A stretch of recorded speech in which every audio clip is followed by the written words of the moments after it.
If you sleep hot at night, you know just how disruptive it can be. Whether you're having trouble falling asleep, you're waking up sweating in the middle of the night, or all of the above. That's where GhostBed can help. As the makers of the coolest beds in the world, GhostBed is your go-to for cooling mattresses, cooling pillows, and even cooling bedding. From their signature Ghost Ice fabric to patented technology that adjusts with your body temperature, every GhostBed mattress is designed with cooling in mind. So whether you want a plusher mattress that cushions your shoulders and hips, or a firmer option with exceptional support, your GhostBed will keep you cool and comfortable all night long. When you purchase a GhostBed mattress, your comfort is guaranteed. You can try out your mattress for a 101 nights risk-free and make sure it's the right fit for you. Plus, they offer free shipping and most items ship within 24 hours. If you're not sure which GhostBed is for you, check out their mattress quiz. You'll answer a few questions and get your personalized recommendation, or reach out to their friendly team of sleep experts for all the help you need. Even better, Team House listeners can get 50% off site-wide for a limited time. Just visit ghostbed.com/house and use code HOUSE at checkout. Again, that's ghostbed.com/house with code HOUSE at checkout to save a whopping 50% off site-wide. And if you're not in the market for a mattress, check out their pillows, their bedding. They have all kinds of great stuff there. So thanks to GhostBed, and check them out. Special operations, covert ops, espionage. The Team House with your hosts, Jack Murphy and David Park. Hey folks, welcome to episode 326 of the Team House. I'm Jack Murphy. Returning on the show for, I believe this is his third appearance, is Alex Hollings. Alex is a former Marine, and he now does mostly aerospace news for Sandboxx. You've been doing that for quite a while now, and I mean, ever since I've known you, you've been a big aerospace buff, and obviously doing really good at it now. So welcome back to the show. Hey, it's a pleasure to be here. I am honestly always glad to talk tech, but in particular with you guys. I appreciate it, man. For having me. Yeah, we appreciate your time. I mean, we just jump in wherever you want. I mean, let's just start off. You know, what's on your mind these days is in defense tech? What are you looking at? What are you interested in?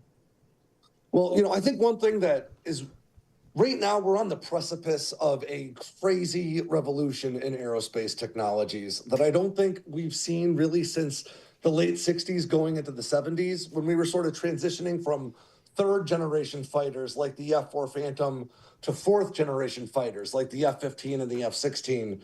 Now, I am on record as saying that sixth generation is marketing bullshit. It doesn't mean anything right now. But the way aerospace technology is changing is very similar to the way it was back then, in that we are once again, and when I say we, I mean the United States, but also a number of adversary states, particularly China, are investing heavily into not just sort of iterative improvements on the existing technologies we've had for a long time, but on actually new emerging technologies. Big leaps. Yeah, things like collaborative combat aircraft, AI-enabled drone wingmen that will be flying alongside crewed aircraft. They're not going to replace fighter pilots, but they are going to fly with fighter pilots. And I think one of the biggest changes that we're looking at is we're doing away with the idea of fighters and bombers sort of in general, or at least that's what I think we're trending toward. Back in the day, there was 8 different classifications of fighters, right? You had interceptors, you had fighters that were better at, close in 2-circle or 1-circle fighting. But now we just kind of have multi-role fighters that we expect to not only do everything a fighter does, but also everything attack jets used to do, right? Now, every fighter does air-to-air and air-to-ground operations. Well, now the B-21's emerging with the same avionics suite and then some of the F-35.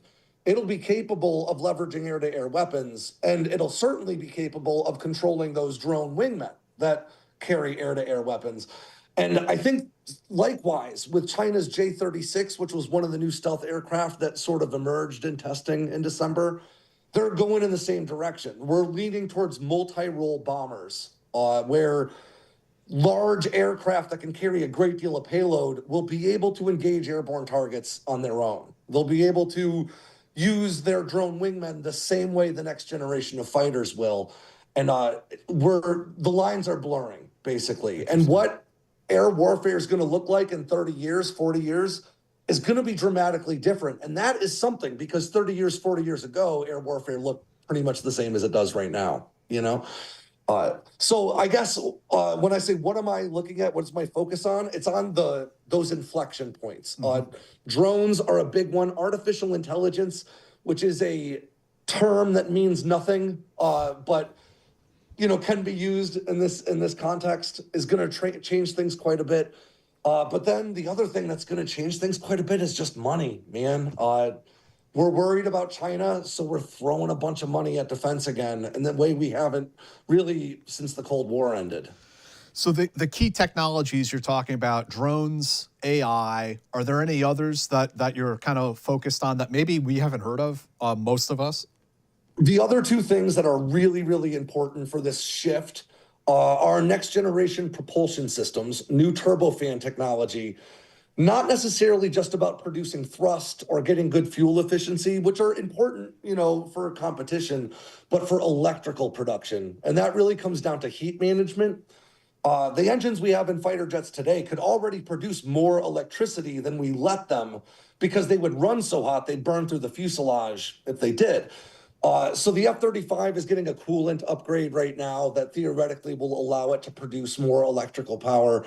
But these new next generation adaptive cycle engines that GE and Pratt & Whitney are building will be able to produce maybe twice as much electrical power. And that is when we're starting to get into the realm of directed energy weapons or lasers actually being viable. I think that's still iffy, but microwave weapons and especially electronic warfare capabilities all reliant on that power production, right? And then the other side, which is also tied to that power production, is transitioning away from kill chains, which I know you're familiar with, to kill webs, which, to put it really sort of succinctly, a kill chain is sort of the 6 steps that you need to execute in order to engage a target and then assess that you did. But if you interrupt that kill chain by stopping one of the platforms that does one of the steps, you can stop the engagement.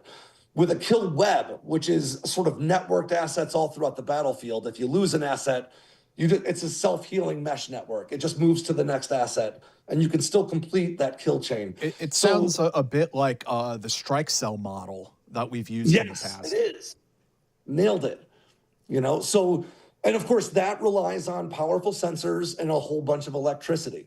So it's the engines, it's new stealth aircraft that are sort of blurry between what's a bomber, what's a fighter, what's a cruise missile, what's a ballistic missile, what's an aeroballistic missile. The stuff's all kind of blurring together. They all do a lot of the same stuff. So what really is going to matter is the detection methodology, how stealthy can the airplane be, how much electrical power can it produce, and how well are they networked together. So I want to get into the stealth stuff, but I don't want to brush right past directed energy weapons, which is always something I'm fascinated with. So if I understand correctly, you're saying the engine can be used to essentially turn a shaft and generate electricity while using its own power, and that can create a sort of reservoir or a deep magazine to power these weapons. That's it. You'd have to basically do it that way, using like a capacitor to store up a great deal of, because it can't carry a plane like that can't carry a battery big enough to do that. Exactly. Nailed it. Now, we used to use airborne directed energy weapons lasers that were really powerful, like 1 megawatt class lasers. And like a 747, these were chemical lasers that would produce that electrical power through chemical reactions that were really dangerous. The material was hazardous. We effectively scrubbed the premise because it wasn't worth the trouble. Right. But in recent years, we've been making solid state directed energy weapons. They're much lower power lasers, at least thus far, but they're much more practical, and these are the lasers we've seen on the Navy ship. There was pictures and video of Helios being tested recently. Mm-hmm. They've had laws on Navy ships for 10 years now, and they're moving toward a system called Hellcat. And the whole idea here is that power output. So according to the Navy's assessment, you need certain levels of power output to take on different types of threats, right? So right now, Helios is a maximum power output of 120 kilowatts, which is around on par with like the Iron Beam that Israel's putting in service. It's effectively enough power to take down a mortar or an unguided rocket, something like that, but really nothing better than that, right? Hellcap, they're aiming for a 300 kilowatt class range, which at that point, you could burn through the side of a drone or even the side of the fuselage of a cruise missile, but you couldn't burn through the nose cone of a cruise missile and definitely not a ballistic missile. Those nose cones are designed to withstand a great deal of heat and friction and pressure, and you're not going to burn through that with 300 kilowatts. You got to get up towards like 1 megawatt to be able to burn through the nose cone of a ballistic missile or use it for hypersonic defense. And we are in experimental lasers about halfway there. Lockheed Martin's got a 500 kilowatt class laser that they're developing. But to be honest, I don't think we're ever going to see lasers as a truly viable means of ballistic or hypersonic missile defense because of atmospheric physics. There's issues like thermal blooming and atmospheric dissipation. If you ever take like a flashlight and spray water in its beam and you can see the particulate, that's basically what atmospheric dissipation does. Because of that, lasers tend not to be very effective outside of 10 miles. Because the laser is essentially light carrying the energy, so the light gets deflected by water in the atmosphere. Right. So like these systems can be very effective against slow moving threats that aren't all that resilient. A lot of types of drones, they could be really good for quadcopter defense if we can make one that's powerful enough to be able to take it down quickly. But you're never going to hit something, 20, 50, 100 miles away with one of these lasers and actually have like an appreciable effect. At least not in my opinion. It's interesting that the way you're describing it, because it reminds me a little bit of the Tesla coil. That it was this idea that you could basically fire a bolt of lightning and use it for initially one of his ideas was to use it for the defense of England against the Nazis who were bombing. I did know for power transfer, but I didn't know. It was a plan at one point. It never got further than that. But what Tesla didn't know at the time, because he didn't know about the sonic boom, was that he would need to use a medium to carry the electricity. So it was like firing a metal dust up into the air. And then you would fire, the Tesla coil would fire the electricity, and that creates this bolt of lightning that goes off and hits the target. But there is something, someone much smarter than I am was describing to me how, because Tesla no one knew at the time about the sonic boom, that would actually destroy the device itself when they launched it. And so that was the hiccup there. And so again, it's a question of range and resources. No, 100%. And we will get to the point where we see directed energy weapons. I think more likely microwaves than lasers becoming a really capable drone defense type of system. But in terms of airborne assets, like on fighters, Lockheed Martin delivered a laser for testing on the F-16 last year. We ended up sort of scrubbing the program. They didn't disclose why. I have a sneaking suspicion it has to do with power output. But you could use a system like that, and Russia claims they are with the Su-57 as a directional infrared countermeasure. So effectively, infrared-guided air-to-air missiles or surface-to-air missiles coming towards you, you could hit them right in the nose with a laser and effectively confuse that infrared sensor. I mean, you can can't you do that with microwaves too? Because you can fire like a wider beam. Yes, and you can transfer more energy with microwaves than you can with directed energy weapons, at least right now. Which is why I think they're more likely, especially for if we're talking drone swarm defense. The challenge of using directed energy weapons to take down 100 or 1,000 quadcopters. That you can only fire one at a time, and you have to get good target coordinates for each individual one. And at that point, you could use kinetic systems. We've got some systems that are radar guided 20 millimeter guns. You know what I mean? And that. Long term, you do have to replenish that magazine, and stuff like that, but it's using logistics that exist it's a more reasonable expense, in my opinion. I've seen some of the video footage that DoD has publicly released where they'll hook up like one of these laser systems to an AC-130, and you can see it like burning through like a car engine block. And I think like, oh, that'd be pretty cool to have back in the day for like vehicle interdictions and things.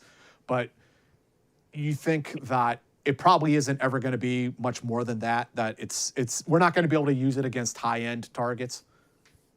Yeah, I don't think so. I mean, and the biggest challenge being that the lower the power, the longer the duration of the beam, right? So like if you have a 120 kilowatt class weapon like Helios and you're trying to bring down a drone, we're talking like 10, 20 seconds of sustained fire on that drone to bring it down. You know, if you've got a 500 kilowatt class one, well, now you only need 1 second on that drone, but you still need 10 seconds on a missile, you know? And if you want to burn through the engine block of a car, you know, we're talking 1 megawatt class. And again, pretty significant sustained duration of fire, you know? And at some point you're either giving yourself away, because one thing that is cool about lasers is they are invisible. So there are some really cool covert use cases for like a 500 kilowatt class or a 1 megawatt class weapon. But not as many conventional arms, close air support type options, you know? Havana syndrome. For instance, or, you know, maybe microwaves for that? I don't know. I'm not sure. It's microwaves. I'd be willing to bet. Yeah. So yeah, I guess I'm a party pooper when it comes to lasers, but I do think that they will have a place on the future battlefield, but I think that it tends to be overblown in sort of popular perceptions of it. Well, one thing to follow up on there that I'm curious about, what are the dynamics like for orbital-based systems? Because the atmospherics must be completely different.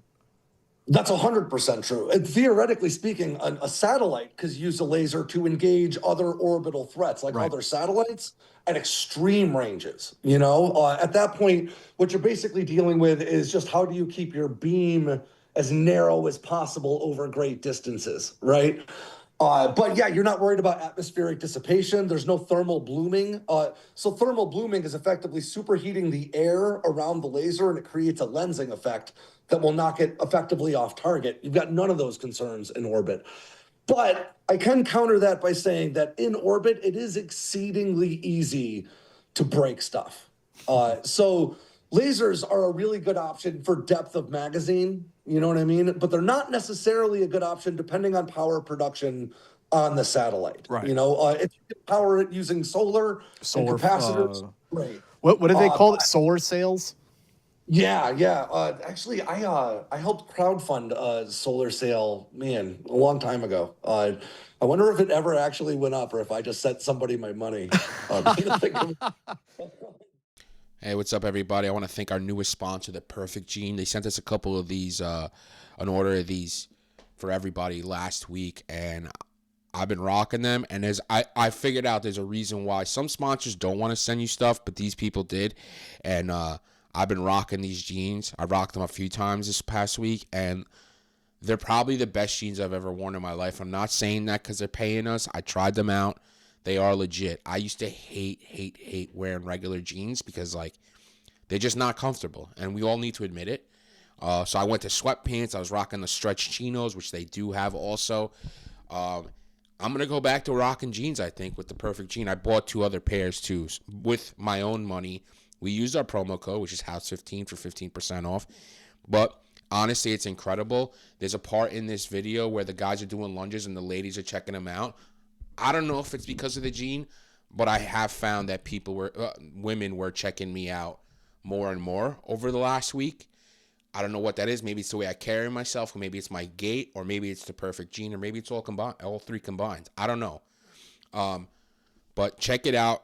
We really appreciate them sponsoring us. For a limited time, our listeners get 15% off their first order plus free shipping at theperfectgene.nyc, or you could Google The Perfect Gene and use the code House15. That's House15 for 15% off. That's 15% off for new customers at theperfectgene.nyc with promo code House15. After your purchase, they'll ask you where you heard about them. Please support our show and tell them we sent you.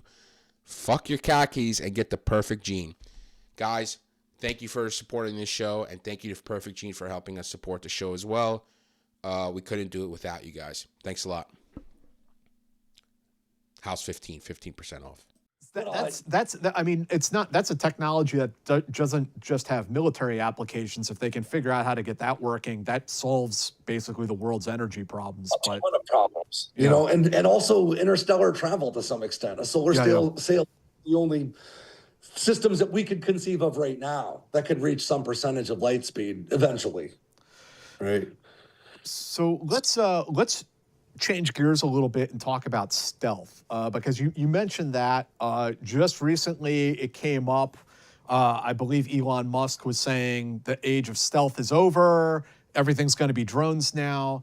And to be fair, I have heard an argument similar to this for a long time, that basically our stealth is pretty easy to defeat with modern radar systems, and so that the era of stealth is sort of over. But I mean, you know way more about this than I do. What are your thoughts?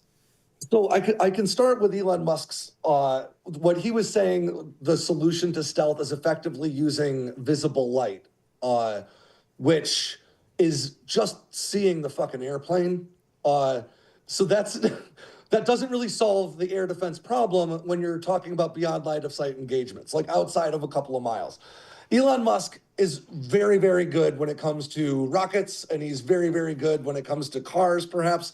He does not seem to know much about air power technology or the current state of defense tech, but he's right to some extent about drones. He's just not right about the types of drones. You know, he showed a tweet with like a bunch of quadcopters doing sort of a synchronized movement, saying that, you know, some people still think the F-35 is a good idea, as though quadcopters could do any of the things that an F-35 does. A multi-role fighter does. Quadcopters, by their very nature, are small and limited in range. The best quadcopters in the military use case today have a range of 30 miles-ish. And those are the ones, you know, on the front lines of Ukraine and in experimentation in the American Southwest. I think that's what's melting a lot of people's minds a little bit, is the war in Ukraine, and people are seeing them use quadcopters a lot. What I would liken it to is like what I saw in the Syrian civil war. Some people made the claim that the Kurds over-relied on snipers. But you have to understand is that these forces out there that are fighting for their freedom in this case are limited by their resources, and they're using what they have at their disposal. The Ukrainians have these quadcopter drones. Makes total sense for them to do what they're doing. But that's not necessarily the future of war between great powers, right? Nailed it. Quadcopters are definitely going to be in the battle space, right? They're going to be leveraged using lessons that we are learning in Ukraine right now. But you're 100% right. We're talking about Russia, which has mostly a Soviet-era military apparatus, in a war against Ukraine, which is a definitely Soviet-era military apparatus with like a bunch of piecemeal Western components coming in to help, right? The way that they're going to go about waging this war is inherently different than the United States would, because America's biggest superpower is a giant pile of money, right? So, you know, if Ukraine's going to use off-the-shelf quadcopters that can do pretty effective things, the United States is going to use a Lockheed quadcopter that costs 20 times as much and does 10 times more. You know, it's not necessarily a bargain, but because we're not worried about the budget, it's extremely effective, right? And the future of air warfare is going to be very reliant on drone systems, too. They're just going to be drones that look a great deal like fighter aircraft that we're familiar with now. There are a number of these systems in testing. General Atomics has got the XQ-67A. Anduril has the Fury. Northrop Grumman's got the Vanguard. You know, these are the Vanguard even has a cockpit for testing. It'll be a drone, but these aircraft look very much like conventional stealth fighters, just without a cockpit. And that's because the form factor of a stealth fighter is dictated by the mission, not the pilot, right? So there are only so many shapes that are very good at deflecting radar, but also that can also carry a pretty significant payload and enough fuel on board to go carry out the types of mission that you need to carry out. And quadcopters, like drone swarms, are very effective anti-infantry and maybe even anti-armor systems. But you have to replace all those quadcopters every mission, you know? So the question shouldn't be which one, either or. It should be, of course, both. But if we're going to do the cost-benefit analysis, an F-35 can fly for 8,000 hours, you know, before it needs a service life extension. And it can drop, 2 small diameter bombs on targets every day for the next 20 years, whereas those quadcopters have to be replaced every single op. So again, both of them have their places in warfare. The new drones that will be flying alongside fighters, there will be variances in value, but a lot of them will be reusable aircraft we expect to get 8,000 hours out of, because that's just way more cost effective than single-use platforms, I have noted, I think I'm probably like one of the 2 nerds out there that actually read like these publications that come out of Fort Benning and places like this. But I noticed that they are definitely concerned with counter UAS, that the war in Ukraine has presented this problem, like how do we protect the infantry squad, infantry platoon from this type of attack? They're definitely looking at it seriously. And for good reason, because one of the things that I think a lot of people mistake when we're talking about, for instance, drones being spotted over U.S. military installations stateside that shouldn't be there, or drones mounting a successful attack against U.S. forces overseas. People always say, "Don't we have systems that can counter this?" And the answer is yes, but the problem really is, don't we have enough of these systems fielded in all of the places?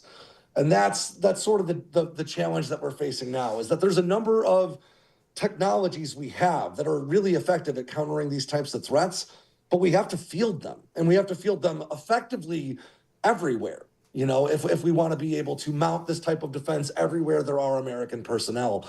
And that's not the type of challenge we're used to dealing with. We're used to sending air defense assets to a theater based on the nature of the threat that they might face. Ballistic missiles or cruise missiles or fighter jets. The idea that we need effectively ubiquitous quadcopter defense is a massive expense. But I also think that that's why the eventual impact of quadcopters on the battlefield will be lessened, because we need defense against it everywhere. So it's a real area of focus, You mentioned the drones over America, which I want to ask you about that one, because that's an interesting topic. But before we move on, just to put a finer point on it, the relevance of stealth technology itself as we move forward into the 21st century. It's okay. We can go down some of the rabbit holes. It's interesting. But is it a relevant technology? Is stealth going to be able to hide our aircraft in the wars of tomorrow? So that's a great question. And the answer is yes or no, depending very much on perspective. I always like to say that stealth is sort of a catch-all term. It's a really generalized term that we use to describe a collection of technologies that we use to delay or prevent detection, right?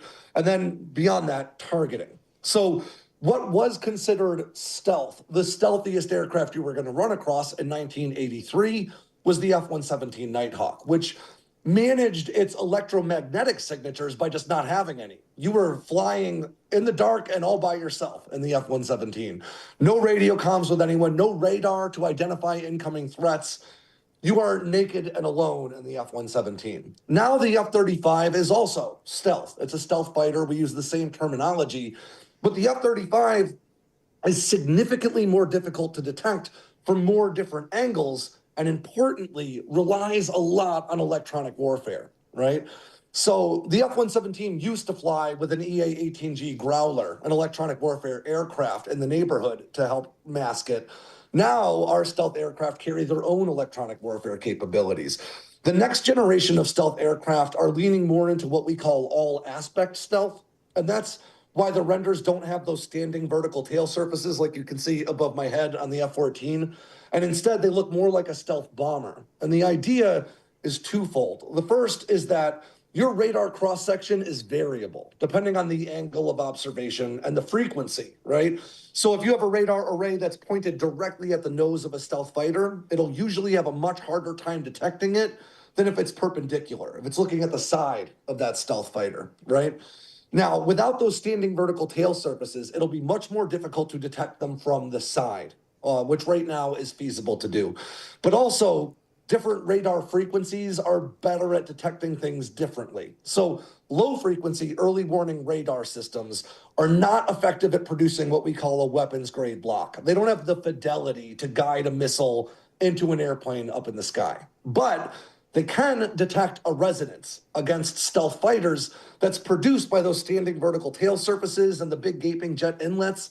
Not always, but frequently enough that you could use it to cue a high frequency targeting radar array. And that's what more advanced radar arrays are doing now. Like Russia's S-500 uses the Nebo-M radar array, which is actually multiple radar arrays in different frequencies.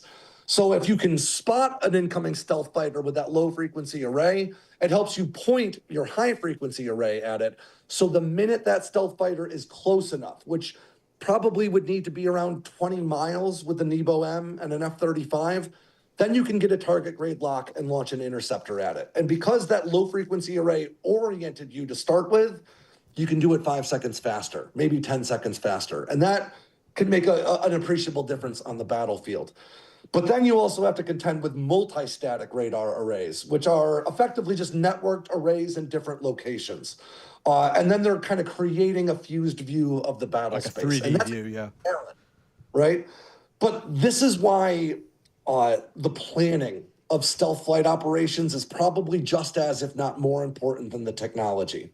And this is sort of the secret weapon that the U.S. military has, even as China, is fielding a larger stealth fleet. The U.S. has 40 years of experience operating stealth aircraft in combat environments, and importantly, doing that planning stage where you use the best intelligence you have to determine where those different radar arrays are positioned. And then you plan your egress and your ingress based on presenting the best possible aspect of your aircraft to those arrays to minimize the chances of detection and then targeting after, right? So you use really effective mission planning to mitigate a lot of that threat. And then in the best case scenario, it is a very boring flight, right? Being a bomber pilot in a well-planned mission is the lamest job in the world. You just sit in your cockpit for 38 hours and hit a button at some point. We interviewed I think it's called a WISO or like a weapons officer on a B-1B bomber. Yeah. Talked about some really long flights. Exactly, right? But that's good mission planning, right? As I'm sure you're probably familiar, it's probably the same on the ground. I don't know, but good mission planning makes missions pretty boring, right?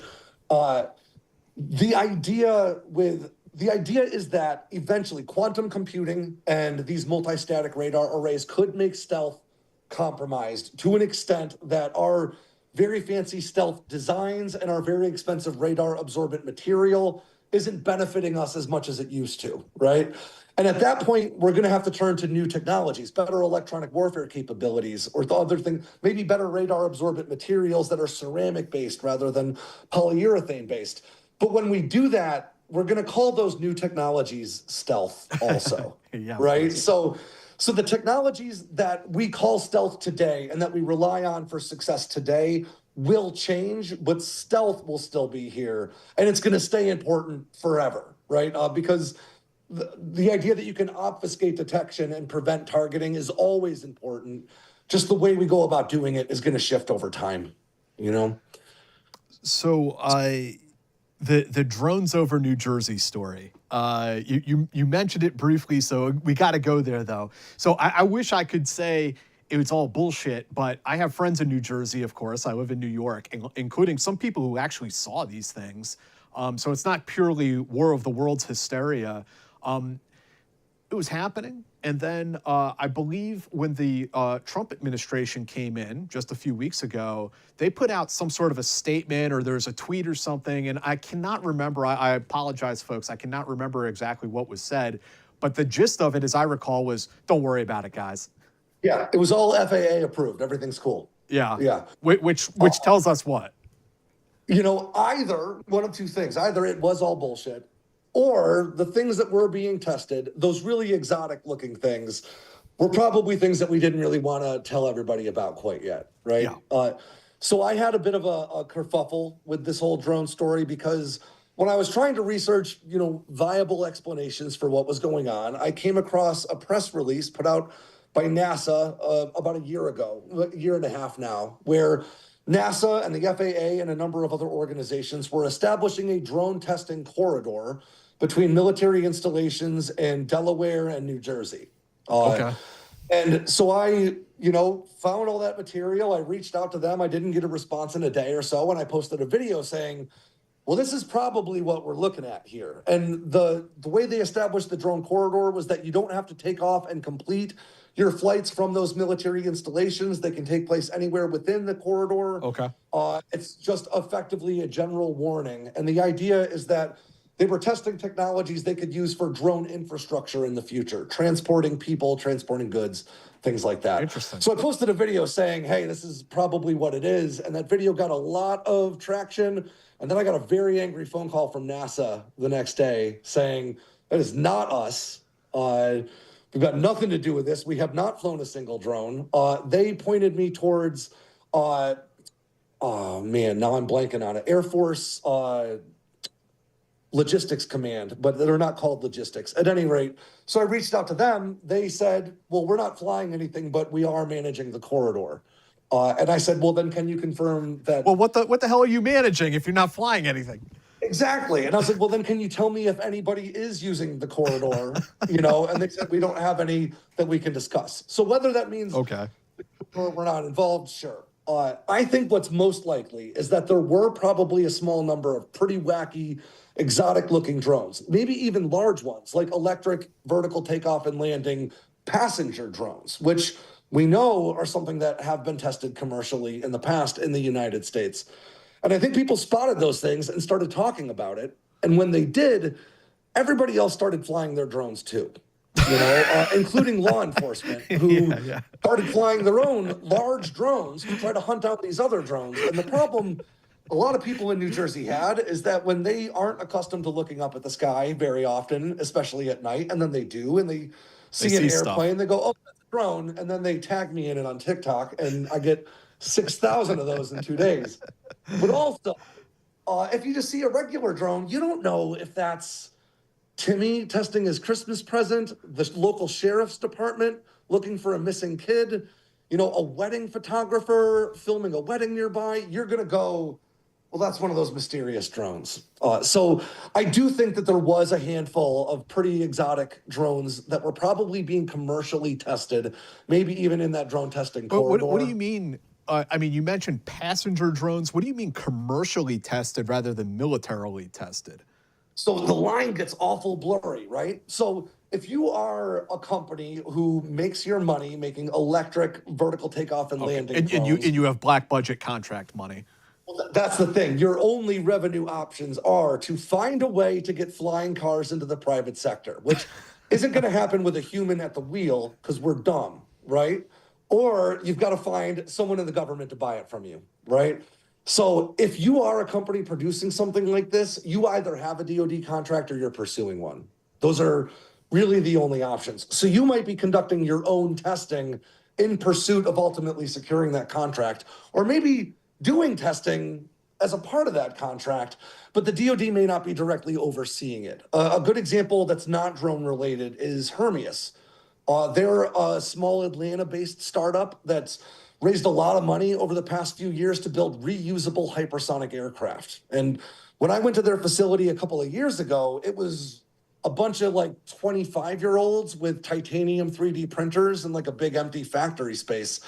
Now they, raised $100 million from Raytheon and others. The Air Force gave them another $100 million with promises of up to $1 billion.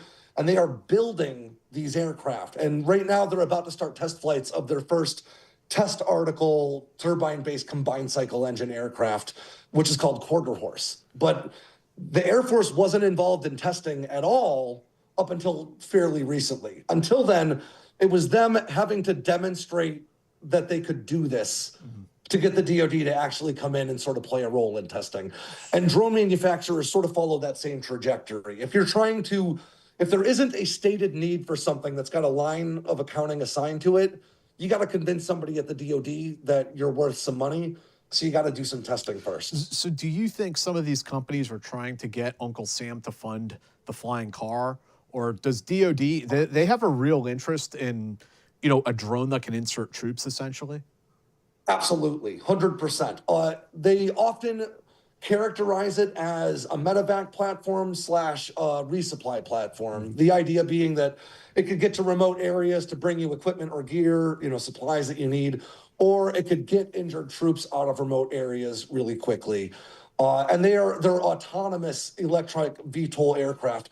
The idea of it being electric isn't just about, sort of going green. It's not really about that so much as they're significantly quieter.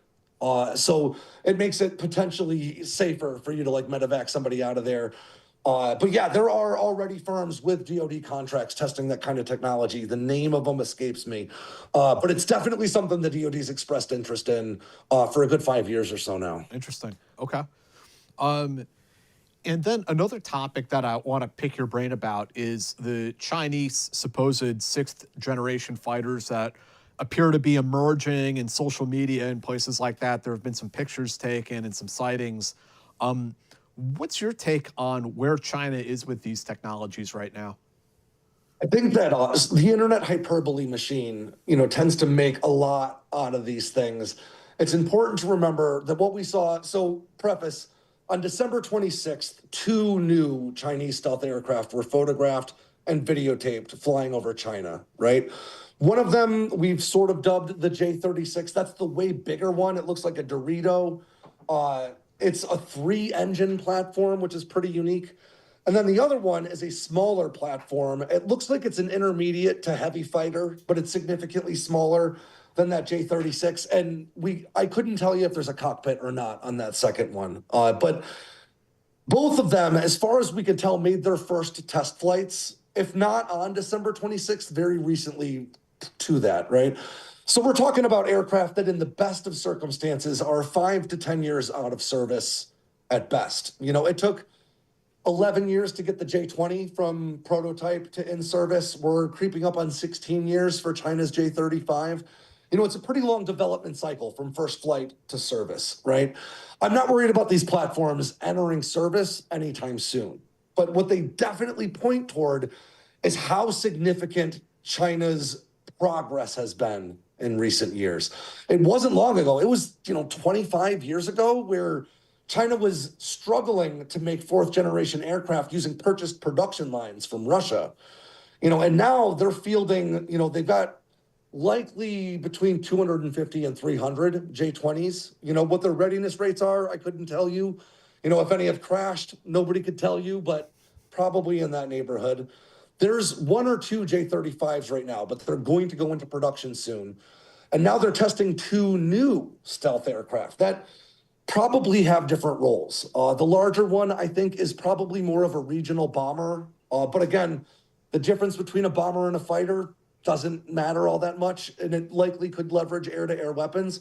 But the fact that it's got 3 engines is really weird and interesting. It probably points toward being a pretty high-altitude aircraft that wants to super cruise or fly at supersonic speeds without its afterburner to cover a lot of distance, probably to reach targets like Guam, for instance. Whereas the other one, which appears to be built by Shenyang Aircraft Corporation, is more of a conventional stealth fighter type design. Conventional. It's like a weird modified Lambda wing. For the airplane nerds out there, if you look up a Boeing YF-118G bird of prey, it's like an airplane they built out at Area 51 and tested there and then never did anything with. It looks a little bit like that. It's a really exotic looking aircraft. But it being in testing doesn't mean anything, really, other than where China's emphasis is. They're clearly motivated, and, intelligence analysts suggest that China's probably spending north of $700 billion a year on defense. And, when you think of purchasing power parity, they can go further with that than the United States can with 800 plus. So China certainly has the money to be sort of fast-tracking the R&D in systems like this. But I would also very much caution people to ignore anyone telling you that China's got 6th-generation fighters. Nobody could tell you what a 6th-generation fighter is right now. And we don't even know if those are meant to be fighters. Right now, they're prototype aircraft in testing. It's interesting. It points toward trends that we need to pay attention to.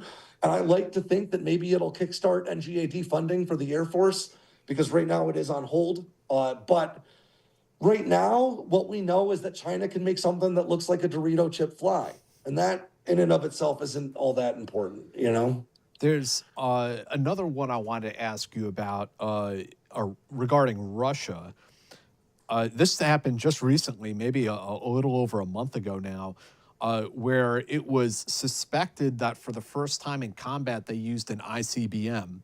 It came out later. I believe it was actually an intermediate hypervelocity missile rather than an intercontinental missile. But I mean, we all saw the footage, and I mean, it was pretty crazy seeing these different re-entry vehicles coming in. Yeah. It was the first time a multiple independent reentry warhead had ever been used in combat, you know?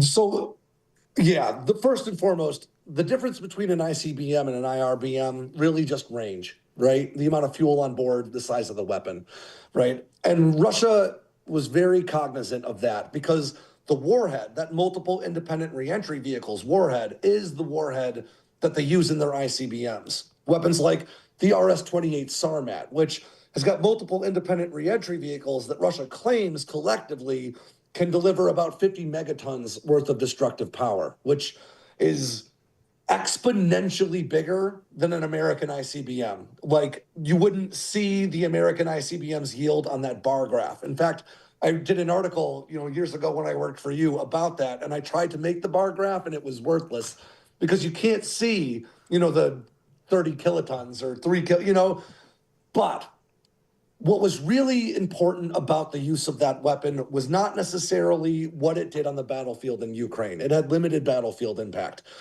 That was definitely meant to scare the hell out of the West.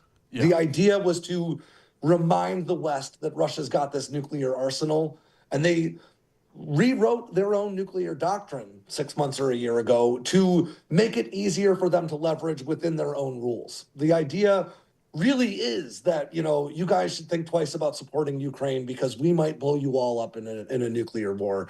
And in my opinion, I think that reeks of a bit of desperation. Not that Russia is running out of people. They're not. They could keep feeding people to the wood chipper for a long time to come. They won't run out of, Cold War era equipment for some time either. But, we are 3 years into them taking 20% of a country the size of Texas that's on their own border. And at this point, it's not even about Russia's further success. It's about Putin's survival. And, the last thing that he can do is appear to back down and appear he needs this to be a win for Putin, or Putin will not be in power, and that, I think the only real risk of nuclear war is if there is a chance that Putin would lose power. I don't think that we would see any real risk of nuclear war otherwise. It does reek of desperation, as you point out. I mean, they're clearly trying to demonstrate we have this nuclear capability as a propaganda message, but are they really going to go nuclear for Ukraine? Admittedly, Ukraine is pretty resource rich, as we're sort of seeing now with the Trump administration, trying to get, rare earth mineral rights out of Ukraine, which in and of itself is a bit of a quagmire because as far as I know, and I could be wrong, most of those rare earth mineral deposits, the significant ones, are in eastern Ukraine, which would mean Ukraine would have to retake. There's also no rare earth mining industry in Ukraine. Like, that industry would have to be stood up from the ground up and matured. So it's, I don't know how pertinent an issue it really is right now. Yeah, it's a pretty big significant, but conversely, as far as natural resources go, the natural gas deposits off the coast of Crimea are certainly significant, and potentially could, help Ukraine replace Russia as a big energy provider for Europe. But Ukraine was supposed to be a step towards something larger. And I do fervently believe that the decision to take Ukraine was based on Alexander Dugin's book, The Foundations of Geopolitics. He's a pretty prominent, Russian political philosopher. He wrote this book back in the 90s about how to bring Russia back to a Soviet era. Third Rome neo-fascism. Exactly. And he outlined a number of the steps that Russia's foreign policy has taken in recent years, including using reflexive control methodology and things like that to influence foreign elections. He wrote about using those same methods to try to encourage English people from separating from the European Union, which one could argue they successfully managed to do. And he also argued that you need to take Ukraine because it's a buffer state between NATO powers and Russia. And according to him, it's ethnically useless. So obviously worth taking. Isn't Dugin a little bit on the outs with the regime because I believe he may have spoken out or criticized the war in some capacity. He criticized Putin initially back in 2014 for stopping at Crimea. Putin should have taken the rest of it, and he's kind of gotten increasingly outspoken since then. Ukraine, killed his daughter. Dugina. But the fact that Dugin is still alive today, I think, is the extent of his continued political leverage. I think at this point, the plan to follow Dugin's book has fallen through, and the value that Dugin offers Putin has similarly waned. But he's still got enough pull left to not get pushed out a window, I think, is where he's at right now, But yeah, I don't see Russia going nuclear over Ukraine because as far as I believe and understood the plan, Ukraine was never the end game. Ukraine was supposed to be the first step, and they just really fumbled the ball. You mean the first step to like Latvia, Estonia, Lithuania, Poland? Potentially, yeah. At the very least, the first step toward sort of planting, using that reflexive control methodology again, which is information operations, to start creating, turmoil within those border states, to sort of try to affect the same sort of eventual change that they managed to do in Ukraine, where they, held phony elections and things like that. It's important to remember that we like to think information operations wouldn't work on us because we're so smart and savvy. Information operations are just marketing. It's just advertising. And the same way that, I've been in meetings for news outlets with Twitter or X or whatever, and they say, yeah, we can get somebody to download your app for $4.56 per user. And the way we do it is we show it to them in this succession. It'll be in the banner this time. It'll be in the middle that time. It'll be over here next time. And we can get you this many users for this much money, guaranteed. We know we can do that with downloading an app. It is not any different kind of convincing someone to vote against their own best interests, So I do think that Ukraine was meant to be a step toward a new empowered Russia, especially because once Ukraine was a part of Russia, it would help solve some of their demographic issues. They've got a new population to pull from. But at this stage, I don't see Russia being a prominent regional player after this conflict is over for a long time. I should say the Ukrainians, but with Western assistance, knocked them back a few decades. It seemed. I would suspect. I mean, because their economy is fucked. Yes, right now their economy is just reliant on war, and that will work for a certain amount of time. But eventually, you're going to kind of run out of the spoils of war. And then you're just kind of borrowing against yourself to keep the war machine going. And like Putin, when planning for an exit strategy, cannot afford an exit like the American exit from Afghanistan. It has to be a win. It's got to at least look like a win for him. Right. Or he's doomed. You know what I mean? Mission accomplished. Yeah, exactly. He needs a mission accomplished banner, even if it's not that much of an accomplished mission, So like, I don't see it going nuclear, but I also don't see an end anytime soon because you need an exit strategy for the Russian economy as much as anything. I had somebody, who's pretty focused on Ukraine tell me the one scenario that Russia may consider going nuclear, which is a little unlikely, but we've seen the incursion into Kursk. And if the Ukrainians actually made an even more aggressive effort to take Russian territory, that could potentially trigger a nuclear response. I think I could, if Ukraine's at the risk of taking Moscow or St. Petersburg, I think that we would see Russia get pretty wacky. If not nuclear weapons, we would see, it's a cornered animal, I suppose, is the best way to describe it. You're going to see the way it was described to me was like we would do the same thing. Like if America was about to be completely overrun by an adversary, we would probably use nuclear weapons defensively. Especially if it was a limited engagement. You know what I mean? I can honestly see it. I genuinely could. But conversely, I don't think that we're going to see Ukraine make those kind of inroads into Russia. I don't think so either. Ukraine's logistics alone would really make that a challenge. I know you don't, but people in general tend, I know everybody loves to say that, amateurs talk tactics, experts talk logistics, but it's true. Like, American logistics are insane and unparalleled. And it actually really is difficult to mount combat operations outside your own borders. It's very difficult to do, and Ukraine just doesn't have it. Yeah, you mentioned it earlier about how Ukraine inherited the Soviet system, and some people who are involved with Ukraine from 2014 up until this more recent conflict, or the same conflict, but the more recent invasion. Someone was explaining to me the Ukrainians had a push logistics system that they inherited from the Soviets, meaning that like each unit in the military is allotted like X number of bullets, X number of canteens, and so on and so forth. And each year, every unit gets that allotment. It just is what it is.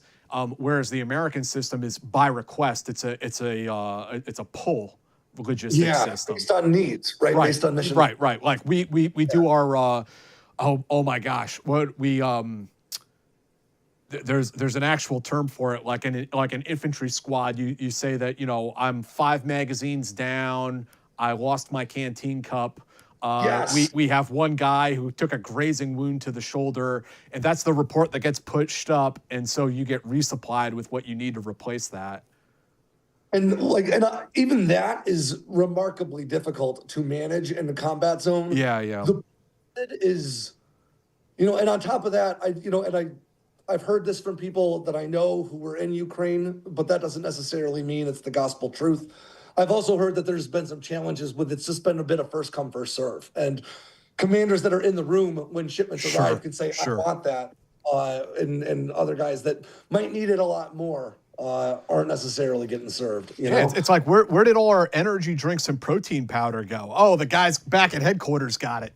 Well, as the guy back at headquarters running the A-lock, usually I needed those rippets. Yeah, well, I know you used all the protein powder too, Alex, because I've seen you in person numerous times. I don't know, any final thoughts on Russia before we move on? Well, I think the one thing that people need to recognize that I see in the comments underneath every discussion like this about Ukraine is that there's room for Russia to be doing really badly and to still have plenty of fight left in them. Yeah. Russia's fumbled the bag every way that they can over the past 3 years, but they started out with 10 times the military footprint that Ukraine had, and that buys you a ton of slack. I mean, 3 years worth and counting. So I think it's important that when you're staying on top of the news regarding Ukraine and you hear about Russia losing another ship in the Black Sea, or you hear about Russia losing another AWACS, which is an asset they genuinely won't be able to replace for years to come. That's bad. That all hurts Russia, sure. But Ukraine is in a worse position than that. Yeah. So the fact that Ukraine has managed to prolong this fight for this long is absolutely incredible and commendable. I don't see a lot of avenues for this conflict to end with Ukraine sort of regaining all of its lost territory, not without a big influx of support. But the truth is that support genuinely is based on idiots on the internet like me. So it's important not to lose sight and not to sort of go, oh, well, what are we doing in Ukraine anyway? Just because they're still fighting for their lives. Yeah. They're still fighting for their lives. We want immediate gratification, but we should expect it to take a while. And it's going to be expensive. I promise you that it is cheaper than fighting Russia would have been, right? Let's let Ukraine utterly degrade Russia's ability to mount combat operations anywhere in the world. And while they're at it, let's let them fight for their own freedom. That's my own kind of take, but that is what I'd like to leave people with regarding Ukraine. So production has told me that I'm obligated to ask you about UFOs. My least favorite topic. I mean, I'm happy to have a reality-based conversation about classified aerospace programs that maybe we don't know a whole lot about. But this UFO thing, I mean, we've seen throughout history these like sorts of ups and downs of public interest in UFOs, and we came up on another one of those in the last couple of years. I don't know if you think it's on the downslide now or where it is, but I mean, nonetheless, it never really goes away, right? Yeah, I think it never did go away. But I do think that the American people are sort of inundated with news, Yeah, yeah, yeah. and because we're inundated with news, and on top of that, the UFO community, just my opinion, is like 90% grifters who are always promising that like something big is going to happen Yeah, next week, or yeah. next month, or next book, or next show, or next podcast. Tune And I in think next time, kids. exactly. And I think that a lot of people have just burned out on it. But that said, so I was in a PBS documentary about UFOs a few weeks ago that we actually recorded like 6 months ago. And I really appreciated how the documentary approached it. It was Nova. They were very skeptical, but willing to listen. And which tends to be my approach. Usually I'm the party pooper that gets invited onto these shows. But this time I wasn't. But after that, I did a Q&A on their YouTube channel with Ryan Graves, who was the Navy lieutenant who wasn't the person who recorded the gimbal footage, but he was present when the gimbal footage was recorded. And according to Graves, that was one of multiple sightings that they had off of Virginia Beach in like 2013, 2014 timeframe when they were doing training off the coast of Virginia Beach in sort of a blocked off area. And according to Graves, they saw these things just about every day. And some of the stuff he said was really interesting and not something that I've heard covered in the media a lot. First and foremost, these sightings, as far as he's concerned, seem to start when the Super Hornet got a radar upgrade. So for a long time there, the Super Hornet was running an older mechanically scanned array radar. Back in the 2000s, we upgraded it to an active electronically scanned array radar. These are generational leaps in capability and in fidelity for target tracking, even very small targets. They're so powerful that they can assess, differences in barometric pressure. Holy So shit. sometimes Okay. it's important to look at other sensors to make sure that what you're seeing is really there and not, an environmental or a weather phenomenon. So according to Graves, they could detect these objects on the radar pretty much as soon as the new radars were installed. So then they went to try to close with them to try to figure out what they were. And the most interesting case he told me about was when he was flying towards one. He detected it on his radar, so he's flying toward it, has no visual on it. So he looks to his FLIR, which is a forward-looking infrared camera. That's what the gimbal footage was recorded with. And the FLIR could see whatever this unusual object was, and the radar could see whatever the object was, but he had no visual on it. He saw nothing with his naked eye. And then as he got close, he said it was an AIM-9X, pretty sure it was an AIM-9L, regardless, Sidewinder missile. I don't think they had AIM-9Xs on the Super Hornet back then. The missile started whining. Now, the Sidewinder is an infrared guided weapon. So when it gets a heat track that it says that it could chase after and potentially engage, Gotcha. it'll whine in the pilot's headset to let them know it's got a weapons grade lock. It could go after a target. So he's seeing it on radar. He's seeing it on his forward-looking infrared camera. And now, independent of either of those systems, his weapon's also tracking an infrared heat source that it says that it could engage. But he never saw anything with his eyes. And that's really interesting to me. That's something that I have trouble explaining away. That's part of the issue that I've always had with this, that if you're a highly trained pilot, you have access to all of these sensors, all this high-tech equipment. If you see something totally bizarre on your instruments, is it more plausible that something from outer space is coming down to Earth and doing something that violates all of our known laws of physics? Or is it more possible that your instruments are broken or not calibrated right, or they're being spoofed, meaning somebody is out there trying to trick them through electronic means? Exactly. And I think that question, or that line of thought, begs us to separate this topic into two questions. The first question needs to be, is there something? Like, is there something that pilots are seeing and interacting with? Is there something that we can't identify that's operating in American airspace? Because if there is, we need to engage and address that. The second separate question is, where is it from, right? It could be from China, it could be from Saturn, but regardless, that question in my mind is separate from the is there something, Right. is there something? Yeah, right? And the question, is there something, is a tough one to answer for the same reason why the New Jersey drone question is a tough one to answer, because of the noise on the channel. There are thousands and thousands of reports of UFOs and UAP. And there are, at this point, dozens, if not hundreds of military aviators reporting seeing UFOs or UAP. But they're still humans. They're still people that are capable of making mistakes. They're still operating in a very stressful environment. And, when something is a mile away from you and it's more or less stationary and you're traveling at 500 knots, you've got a second or two to try to assess what it is as you zoom by, right? So it's important to remember that these pilots are people.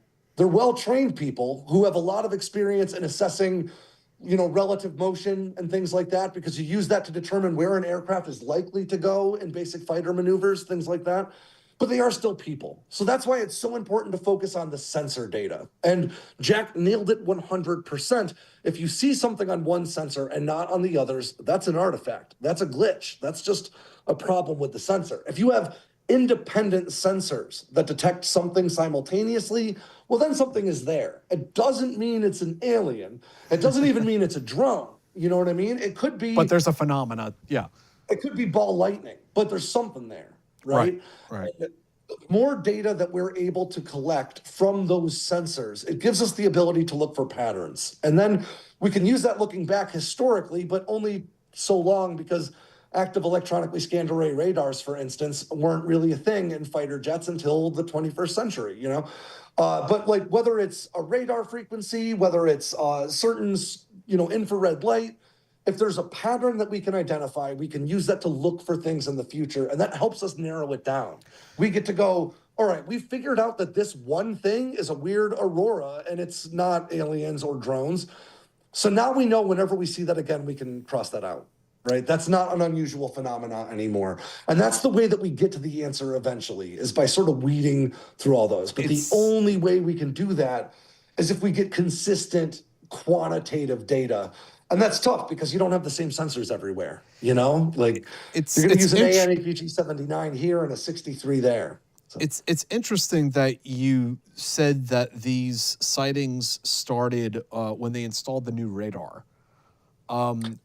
Which is an interesting inflection point, right? That's what Graves said, but Commander Fravor, which was the Tic Tac incident, that happened about 10 years prior. Okay. And that was pre-new radar, but I always have a but. So the Nimitz incident was back in 2004. That's when Commander Fravor saw the Tic Tac.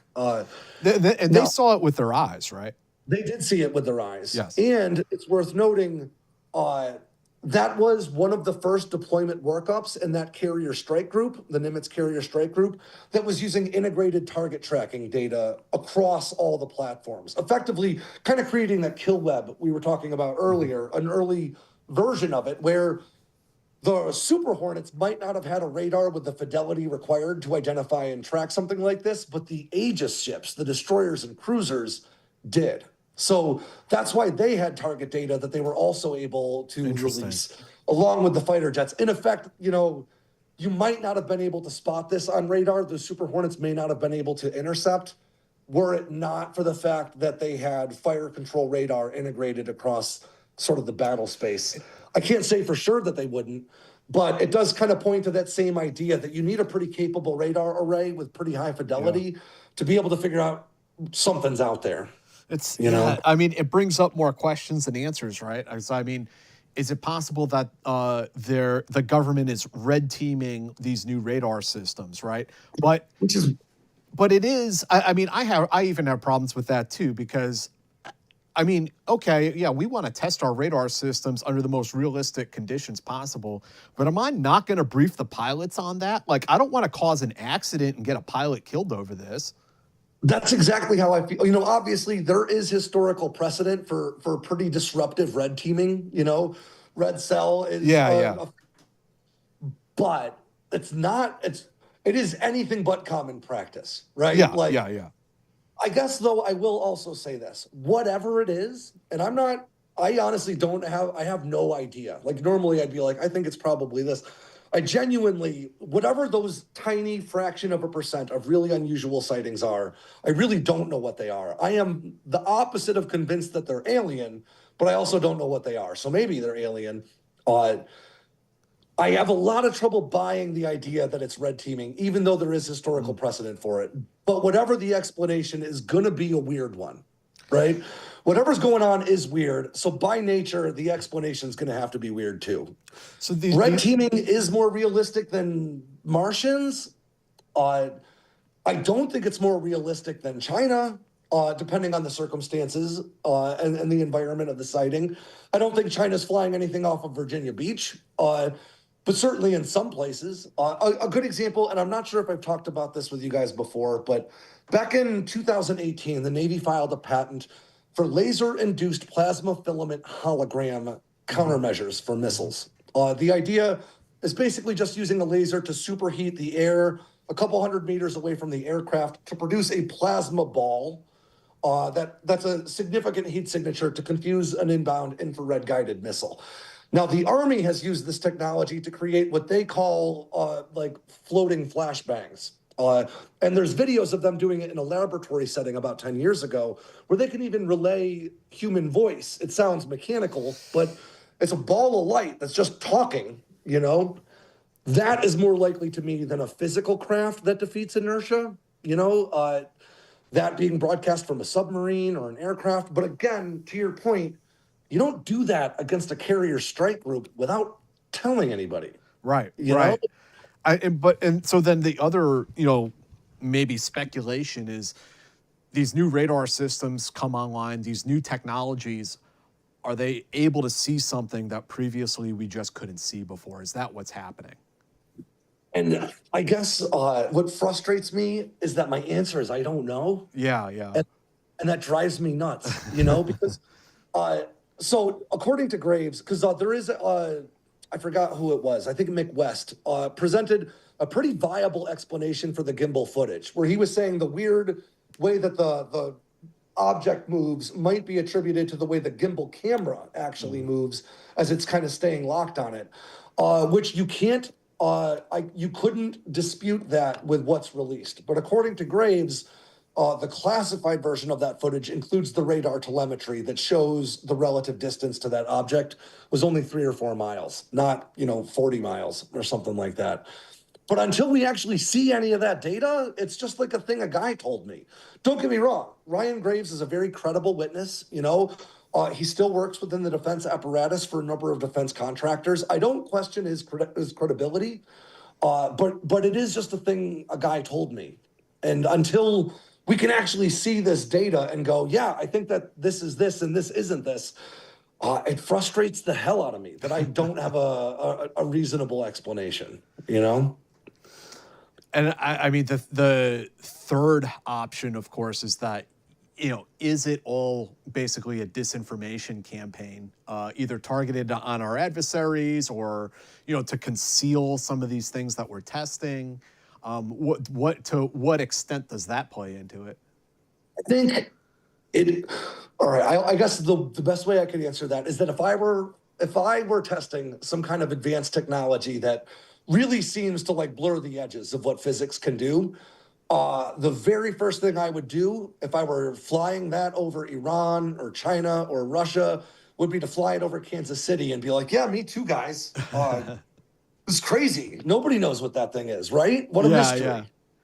It is a good plausible deniability type explanation, which is interesting. But anytime I kind of start going down the rabbit hole of those types of conspiracies, I always run into this wall, which is sort of the government's competence and ability to keep these kinds of secrets. It would have to be a very compartmentalized program. I spoke to somebody who, I'll just say, works in an office where they basically do what's called, Alex, called MILDEC, military deception. And he was like, brother, if we had 10 times the budget we actually have, we still wouldn't be able to do what you're talking about. Okay. Yeah. Like at the end, just like trying to fake the moon landing, right? There would be so many people involved that you couldn't keep the secret. But that's where our human pattern recognition habits can really benefit an IO campaign. And what I mean by that is just like with the New Jersey drones, where maybe a handful of them were exotic, really crazy looking things. But then pretty soon, every 737 and every kid's quadcopter were sort of lumped into that category. And the DoD can absolutely benefit from that as well, right? So we know that the Defense Department is testing classified aircraft. As a matter of fact, right now, we know better than we usually do because we know that since 2020, at least, there's been 1 or 3 flying prototypes of the next generation air dominance fighter that to date, there's been not a single picture of. We know the B-21 Raider is conducting flight tests. We know the RQ-180 exists, and we don't even know if that's what it's called. We just know it's a big, crazy-looking flying wing that flies at very high altitude, and there's been a few pictures of. Then we've got, the stealth Blackhawks that were used in the Bin Laden raid that we still haven't seen pictures of. We haven't seen any evidence of. There are claims that there was a second production run because those were 2 prototype rotorcraft. We still haven't seen any of those. So we know objectively that the United States Department of Defense is testing classified aircraft and is even operating, boutique ones on. That I don't mean like a deployment-ready force, but certainly a handful of pretty exotic prototypes, especially when you think about, the technology emerging in new fighters. The NGAD prototypes and testing are not the most advanced aerospace technology we can build. They're the most advanced aerospace technology we can cram into a jet that fits under a certain price point, that we can mass produce, that we know will perform reliably, like an iPhone. This isn't the latest and greatest telephone technology. It's what met the price point, what they could build, what they had the resources for, what they knew they could build 1 million of and move the products. That's what production fighters are. But that doesn't mean technology demonstrators for platforms like the SR-72, Project Mayhem, which was an Air Force Research Lab effort that was very similar. These types of really exotic programs definitely exist. They're definitely being tested, and they do benefit from that cloud cover of bullshit. Right. That kind of floats just beneath them. Even if it's not a counterintelligence program, the UFO hysteria is something they're able to blend into. Exactly. And we've even seen it over the years with like what UFOs look like in pop culture. They were saucers, back in the 50s. But then by the time I was a kid, they were triangles. You know what I mean? And now, because we know airplanes can look like that, now there are cubes with spheres inside them and stuff like that, It changes with the times, and I think that says something about them probably being more in our heads than in our skies in the vast majority of cases. I want to bring the saucers back. I think it's time for the saucers to make a comeback. I want to see them. Let's do it. On the cover of Popular Mechanics again. Let's do this. Let's do it. As a matter of fact, I have... I'm going to do a shameless plug. This was my first ever. Yeah, there you go. Awesome. And it's on NGAD, what we were just talking about. This artwork was by a guy named Rodrigo Avella. He is incredible. Find him on Instagram. He's a really cool guy. What's that aircraft called?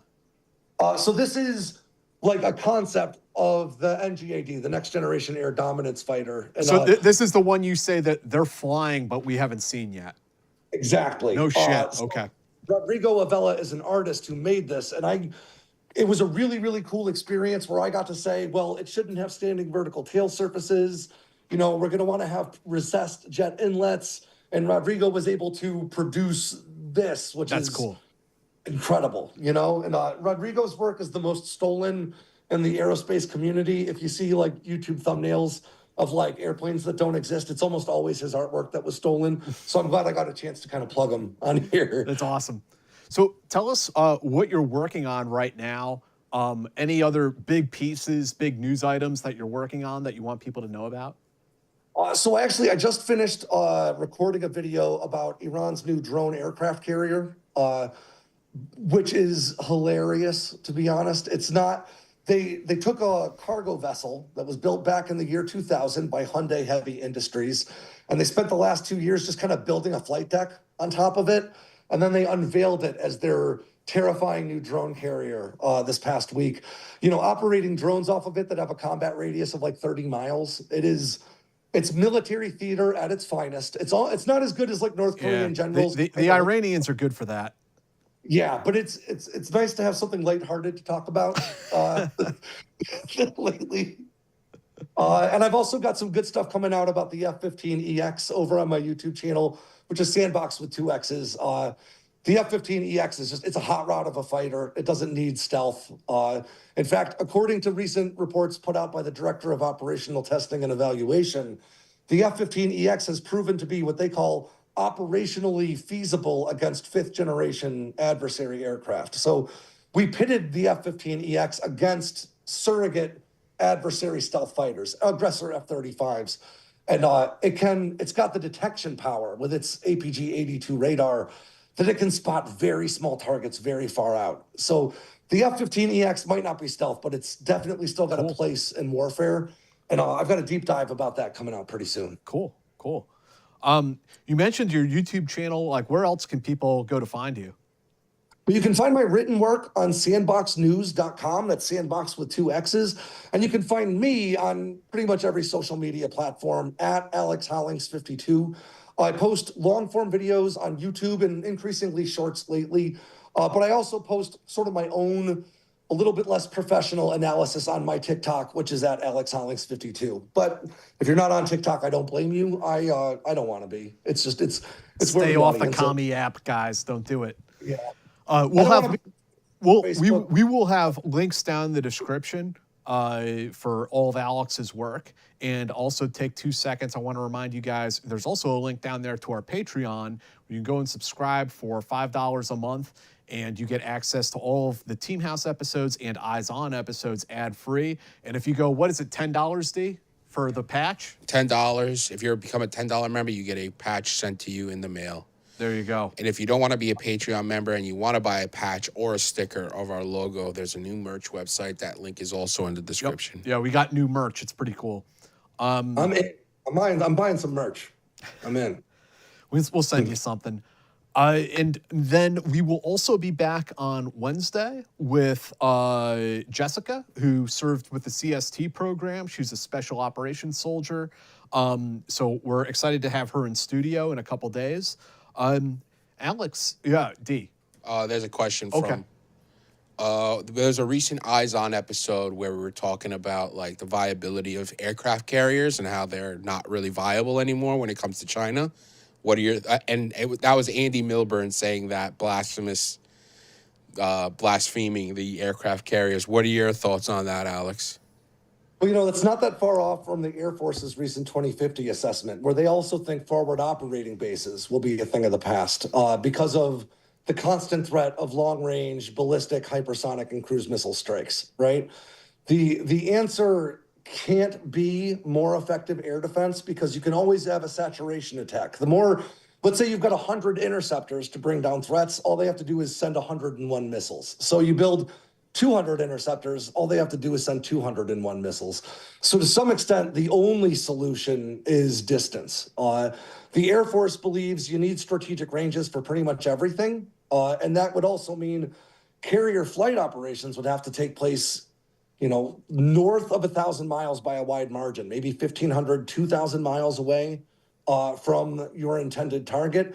And right now, we do not have aircraft that can cover that sort of distance. So the future of aircraft carriers in a high-end fight is tenuous. It's tough to target them at that range and at the speed that aircraft carriers move, but it's feasible.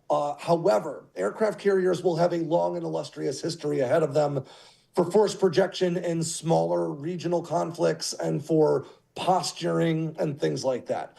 If we were to go to war with China today, we would lose some carriers. There is no real debate about that. Every war game carried out by the Center for Strategic and International Studies and the Navy shows losing one, if not two carriers in a conflict like that. But the fact that we're doing these war games right now is how we sort of come up with the strategy to prevent that from happening. So you need bigger aircraft that can fly a whole lot further to solve the aircraft carrier problem.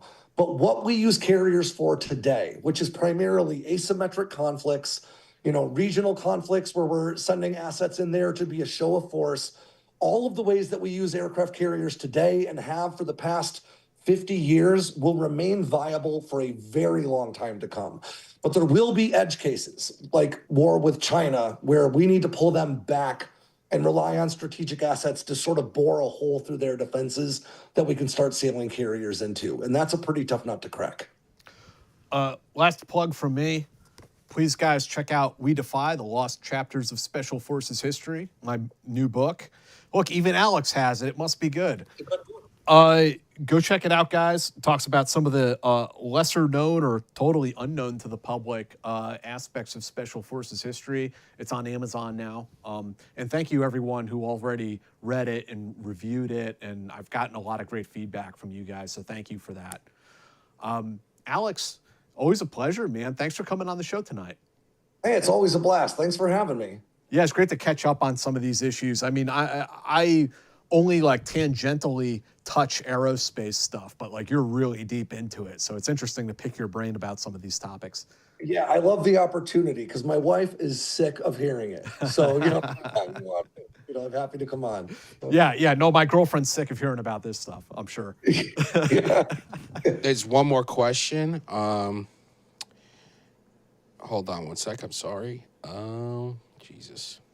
I should be prepared. Oh, V asks, you versus Elon one-on-one, no guns or space lasers, just hand-to-hand. Who wins? I would fold that old man in half. I'm not a fighter anymore. I'm a lover. But there was a time when I was a fighter, and there was never a time for Elon Musk. Or you can't tell from this stupid Zoom call, but like Alex is a huge dude. Like I've met you numerous times in person, and like holy shit. I appreciate it. I'm not, I'm a dad now, so I've gotten a lot softer, but I definitely am still confident in my ability to fold him into a brochure and put him in the glove box of a Tesla. So,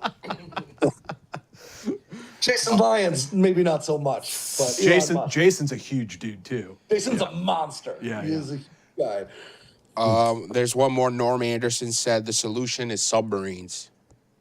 Submarines are honestly the solution to almost every problem that ails the U.S. military. The problem that we're running into is that we can't really build them for a very reasonable price or at a reasonable time. Right. That's the real challenge. But I am a big fan of submarines, especially the new Columbia class is an engineering marvel in almost every sense of the word. It's tough to get past the sticker shock. But once you kind of swallow the idea of spending $15-16 billion on a boat, it starts getting really cool, We'll have to do a submarine episode in the future. So Alex, thank you for joining us tonight. I'm sure we'll have you on again down the line as new things develop. New shit has come to light. Look forward to it. Always happy. Thanks a lot for having me. Thanks, Alex. Appreciate it. We'll see all of you guys on Wednesday for Patreon subscribers and Friday for people who are not. Yeah, so if you're a Patreon member, you can watch these shows live, ask questions and all that, and you will see them a couple days later on the YouTube if you're not. Thank you. Take care, guys. Hey, guys, there's a new Team House merch store. You can come and check it out. The link is in the description. You can get Team House stickers, Team House patches, which are really cool and really well done, American made. Team House t-shirts, hoodies, mugs. Shout out to that one person that bought the Eyes On mug. Love you. Mouse pads, Camelback, tote bag. I don't know why we have the tote bag. I'm not a big tote bag guy. If you are, all the more power to you. But yeah, we got a ton of cool stuff. Stickers, American made. Patches, American made. T-shirts are also American made, but I don't fulfill them. I'm actually going to be the one shipping you the patches and the stickers. They're very cool. Check it out. The teamhouse-shop.fourthwall.com. That's a crazy URL. We'll change that, but don't worry. The link is in the description. Take a look. And in the show notes if you're listening to us on audio. We really appreciate it. And thanks for the continued support.